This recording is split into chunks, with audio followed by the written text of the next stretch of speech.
Hello and welcome back to my masterclass. My name is Shona Williams and I am hosting 360 for Life.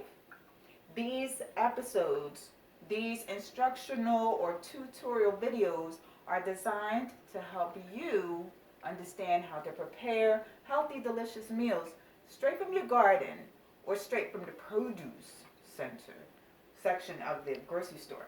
So today, we harvested from 16th and Susquehanna, North Central Philadelphia, CDC, Stretch and Fly Business Garden, the youth business garden. We harvested so many different greens. And we also harvested some tomatoes and some turnips, and some beets. So right now, I want to just tell you and explain to you how to prepare those delicious foods. We have some collard greens here that I'm starting to cut up for a nice pot of collard greens. And if you're from the South or if you are new to Southern food, this is one of the most appetizing foods from the South that you will ever want to taste. Okay, so we have some collard greens here. And the collard greens start out really big. These were extraordinarily huge, okay? This is as big or bigger than my face. All right, that's pretty big. But the collard greens, they cook down. So you have to put them in a nice pot of water and cook them down with some onions and some turnips. Right now we have the turnip on the side here because I wanted you to see it. It grew to be a red turnip, a reddish turnip, because a little beet was growing up underneath of it. So the beet didn't get very big, but it did have a tremendous impact on that turnip. Okay, and so when you're growing things together like this, you have to really be careful to separate them so that they don't impact one another. This one had its growth impacted, and this one, well, came out like half beet, half turnip. So I also wanted to explain to you about the leaves of the turnip, the leaves of the beet.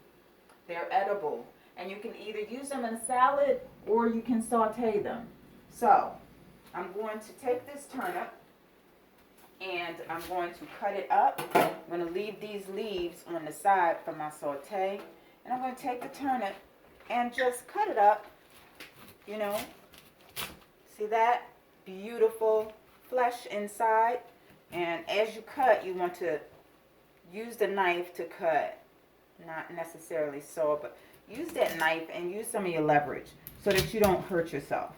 All right? And those turnips they get cubed and they go right into the pot. Okay, so they go right into the pot. I am not big on peeling my vegetables because there's a lot of nutrients right underneath the skin. So I take those turnips and I put them in there with the onions, and I'm going to take and cut the rest of the turnip. Okay, and we're going to do this really quickly and get those into the pot so that they can start cooking down with the rest of the onions and our delicious, wonderful, nutritious collard greens. So yeah, we want to just cube them. Don't worry about taking the skin off. It's going to heal you. It's not going to kill you. It's going to do just the opposite because there's so many nutrients right under the skin. You don't want to get rid of that skin. All right, same for potatoes. Your potatoes, leave the skin on and allow that skin to nurture you and heal you from inside out. So these, I've already gotten started with these delicious collard greens, and I will show you how I cut the little spine out, because as the collard green gets larger and larger, that spine gets tougher and tougher. So you want to cut that out and let it be put on the side for soup. Because with your soups and your stews, it gets a lot longer time to be in a pot. Okay, so this is going to go into the pot. And you can really stack them up. You can stack them up so high in the pot. They'll just cook down. So don't worry that you might have too much.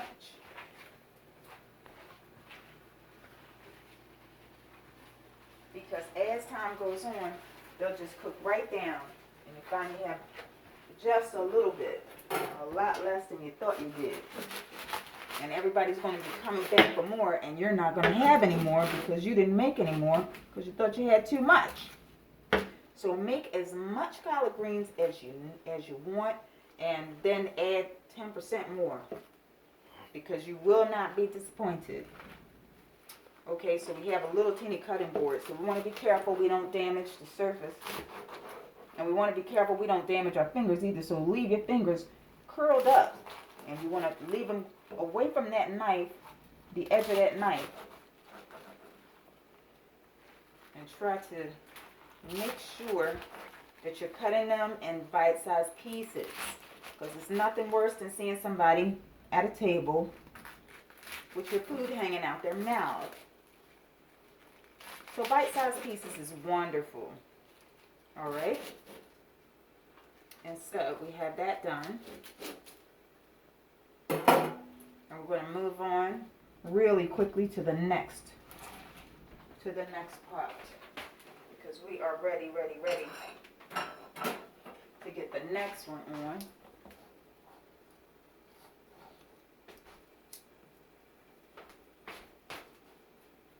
So that's a nice tall pot of collard greens. And what we did was we took the big leaf. The big leaf. See how big that is? And we took that spine right out. We cut very close to the spine. And we got rid of that spine. Because it is going to take the spine a while to cook. The leaves are going to take a lot less time to cook than that spine will. So we'll leave these spines on the side for a nice soup. And we won't throw them in the trash because those nutrients are going to be very valuable for our health and our wellness. See that? So we put them here. So this is the collard green. Then you just continue to cut it in half. Alright. And then flip that on top of the other. And separate that in half again. And put that on top of the other. And then you can start just slicing it into those pieces. And it'll cook down. It'll cook right down. And you'll be very satisfied and full. Collard greens are part of the cruciferous vegetables like Brussels sprouts, cauliflower, broccoli, kale. All of those are wonderful in the family of cruciferous vegetables. So these are the spines that I had taken out. And like I said, we're going to chop those up. And we're going to put those in a separate pot for a soup. These are the leaves from the turnip.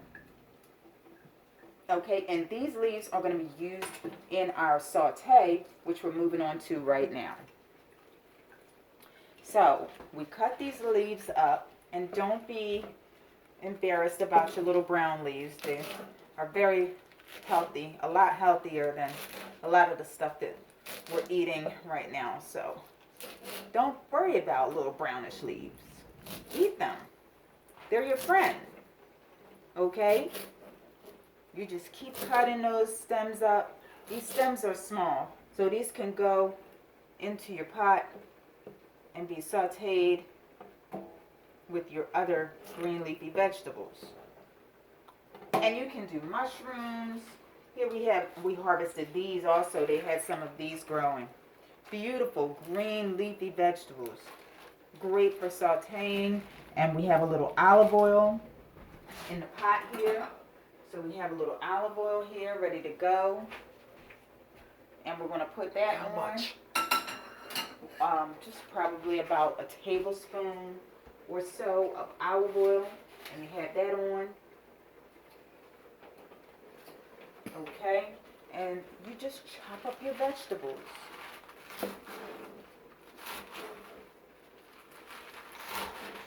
And this I'm going to make with some tomatoes and onions. And I'm looking for my onion. I can't find it, but I have another onion.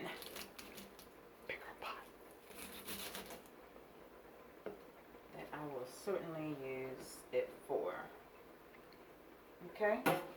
So now we're going to take this and move over. We're going to take this and move over to our pan here and gently just add these into the pot. I'm sorry, I keep saying pot. Just gently add these into the pan and they will cook down so nicely. And it'll be delicious for breakfast or for your brunch, lunch, or, you know, a nice little snack. But the wonderful thing is you're using your garden food. You are using your garden food to the fullest. Okay? And that'll cook down just nicely. You have it on low. Right now here I have it on number 2. Okay? It's on number 2.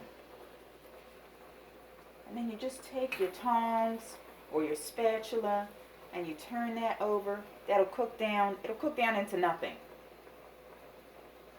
So you can also add your turnip and your spices.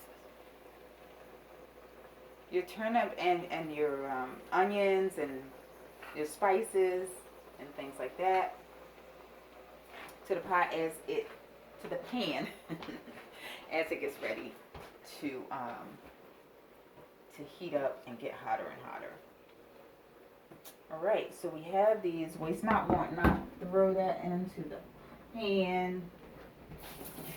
Now, here, I wanted to say, if you're going quickly like I am, just go right back over your spines and get the rest of those leaves off, because they should not be wasted, okay? You can either put them in with your soup or you can add them in with your collard greens and turnips. Either way, make sure that you're getting using all your food. Okay?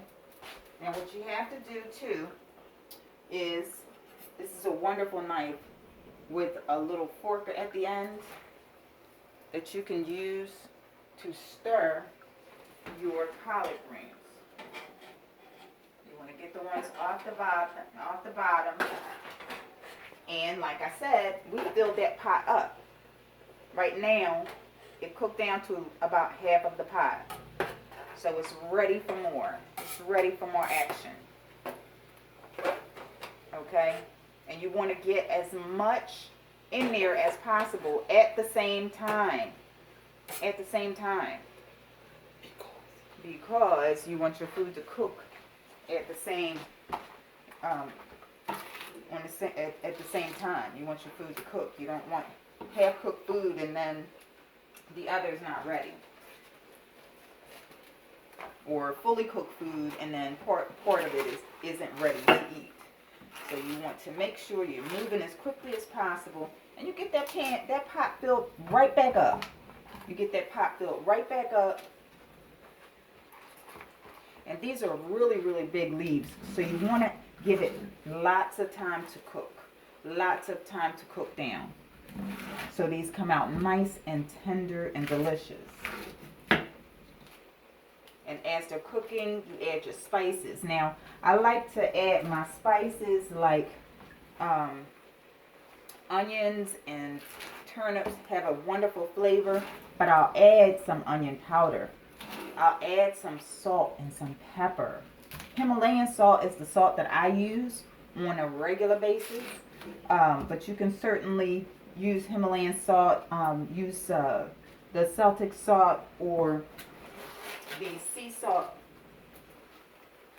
as an alternative. I do not recommend table salt because it doesn't do well for those with high blood pressure and those suffering from cardiovascular issues. Okay, so we have wonderful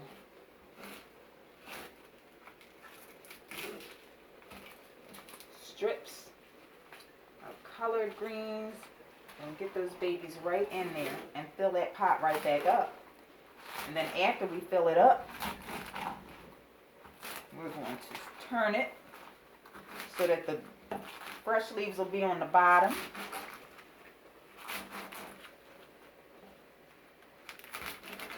And the cooked leaves will be on the top.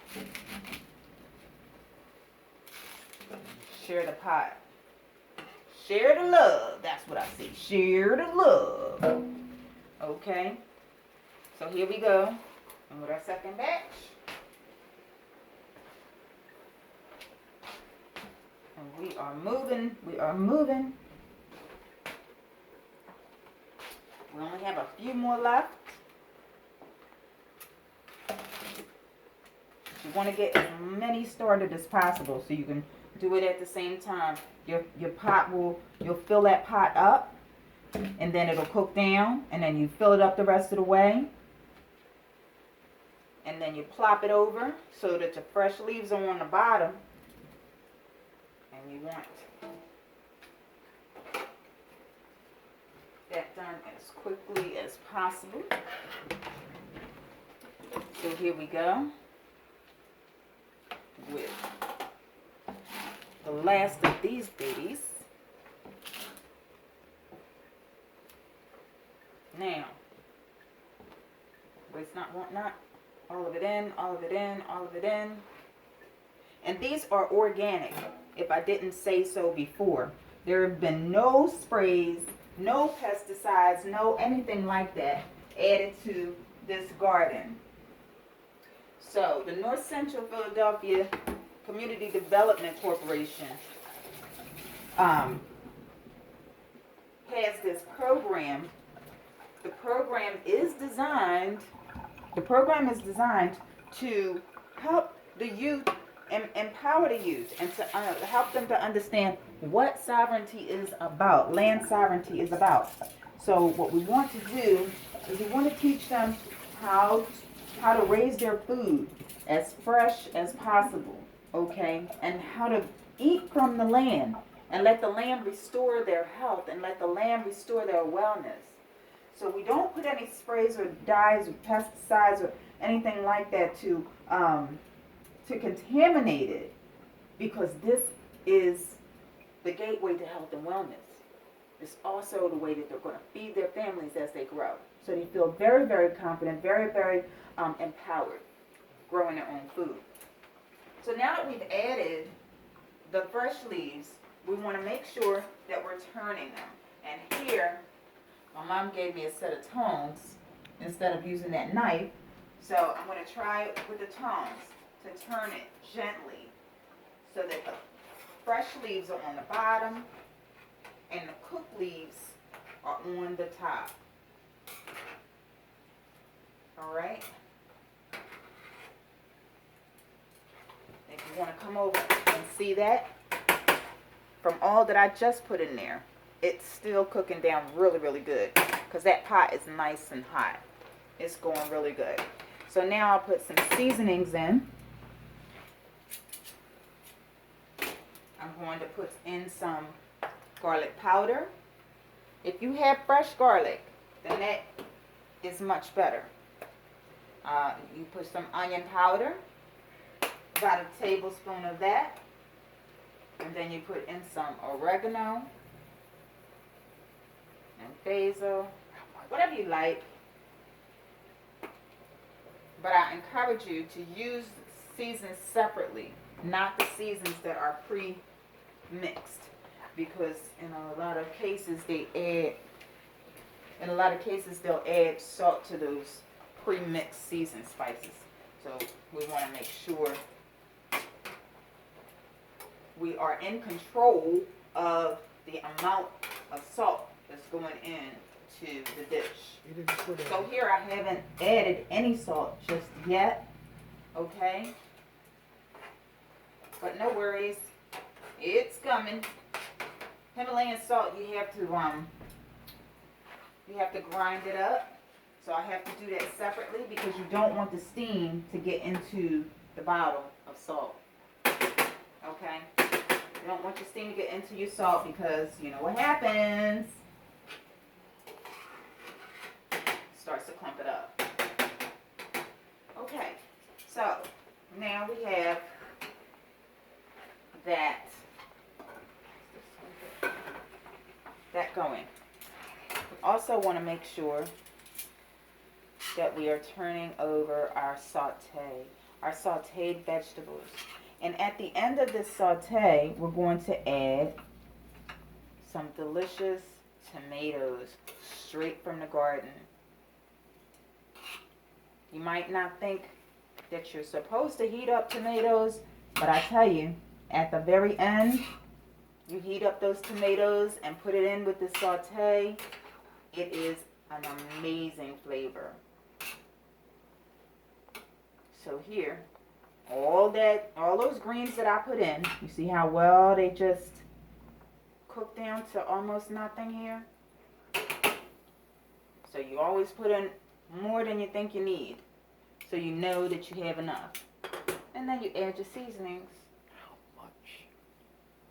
Add about, however much seasoning you add depends upon how many greens you have. So I'll leave that to you to decide how much. But I do like to use the onion powder and the garlic. Since I don't have the fresh garlic, you use onion powder and then half of however much onion powder you use garlic powder, as well as the same amount of oregano and basil. Okay? So you're using your seasonings according to however many greens that you have cut. You don't want to over season it, but you don't want to under season it either. Okay, so that will cook. That will continue to cook down to almost nothing, I promise you. You always want to harvest as much food as possible so that you can have some for the next day. Okay? And here I have some delicious home fries going. Woohoo! Just got to those babies.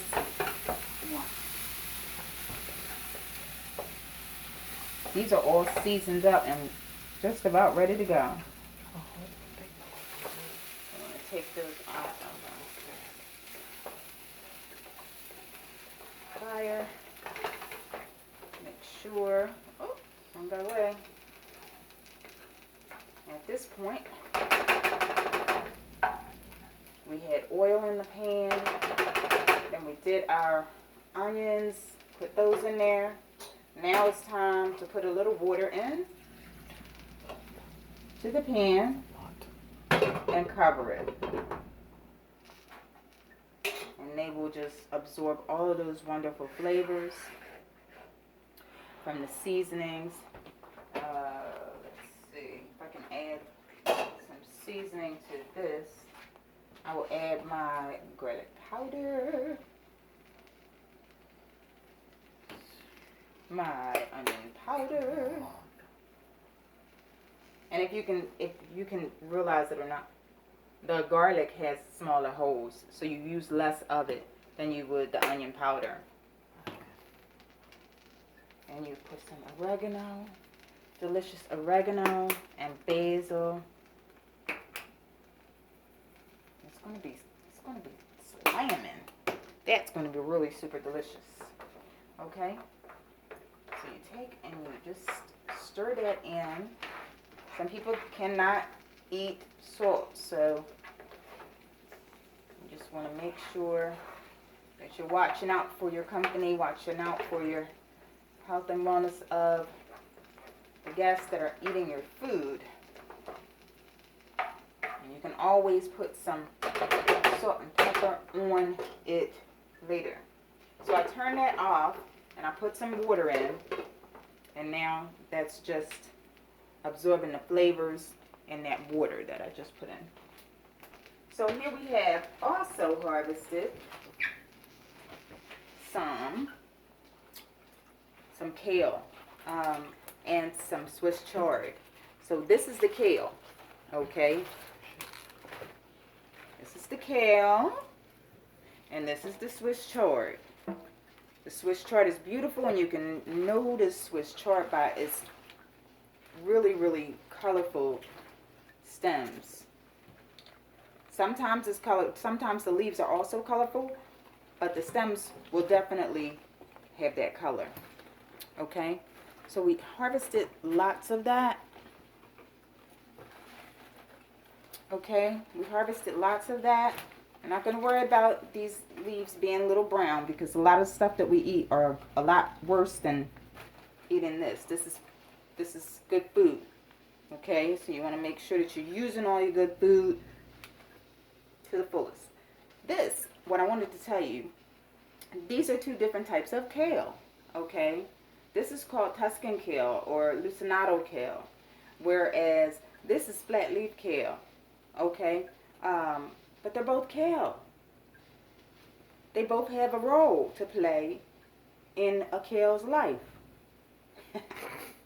So this one you would normally make kale chips from, okay? Or you put in salad, blah, blah, blah. But kale chips is what this one is used for on most occasions. And you just take and you cut that up in little bite-sized pieces, and you put them in a bowl with some olive oil and rub them around with some spices, some garlic powder, onion powder, and different spices that you like to use. And then you lay them out flat on a piece of parchment paper, and then you make kale chips. Kale chips are delicious and nutritious. Okay, so this is what they call dinosaur kale, Tuscan kale.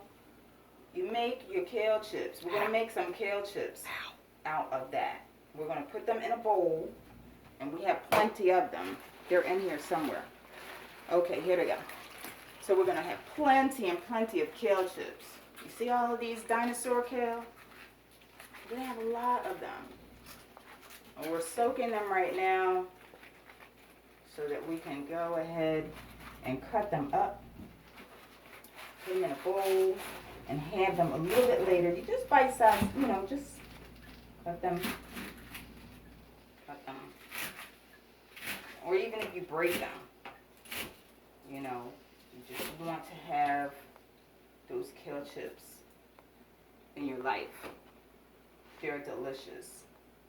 And if you go to the store and buy kale chips, I guarantee you, take a $10 bill, because kale chips are expensive.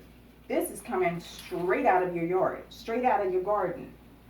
So you pay for it in love and nurturing your garden. All right? So here we have this other kind of kale. This other kind of kale, we're going to make a salad from this, right? And we're going to add some of the Swiss chard. This Swiss chard can actually be used in our saute. And I would encourage you to use the stems of your Swiss chard. Use the stems of your food, because there's a lot of nutrients in these stems. And I encourage you to eat them and enjoy them with the food. One, you'll get all the fiber, the rich, delicious fiber. And another, you will certainly enjoy the nutrients. Your body will be flipping, overjoyed from nutrients from those stems. So with the Swiss chard, you don't have to worry about taking out the stem because it's a lot different than that collard green stem. All right, but you can absolutely use that whole thing. Don't worry about the little brown pieces on there. They won't hurt you, honestly. Okay, so that is going into the saute along with the stems here.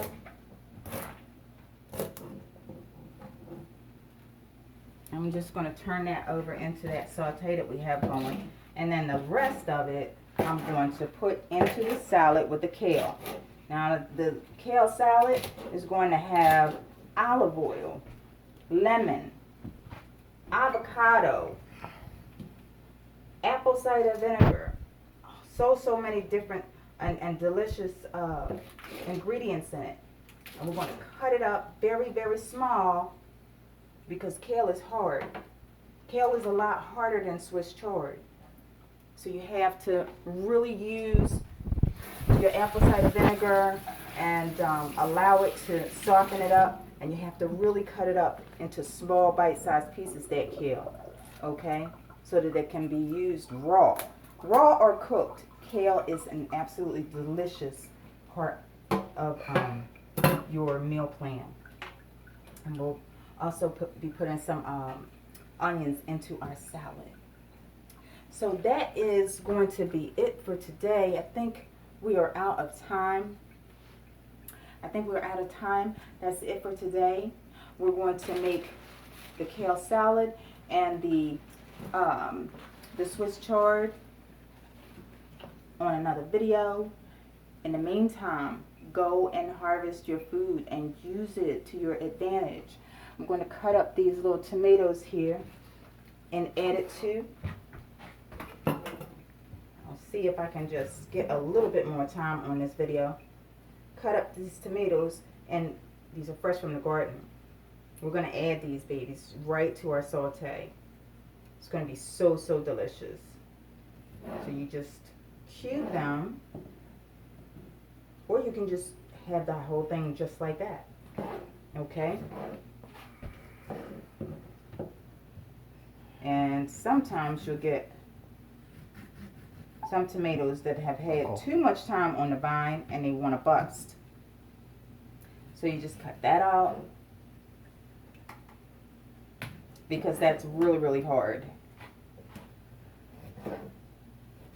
And then bugs might have gotten into that.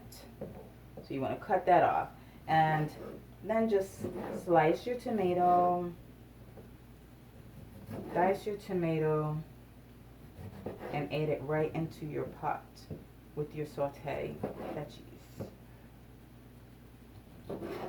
use. And spices.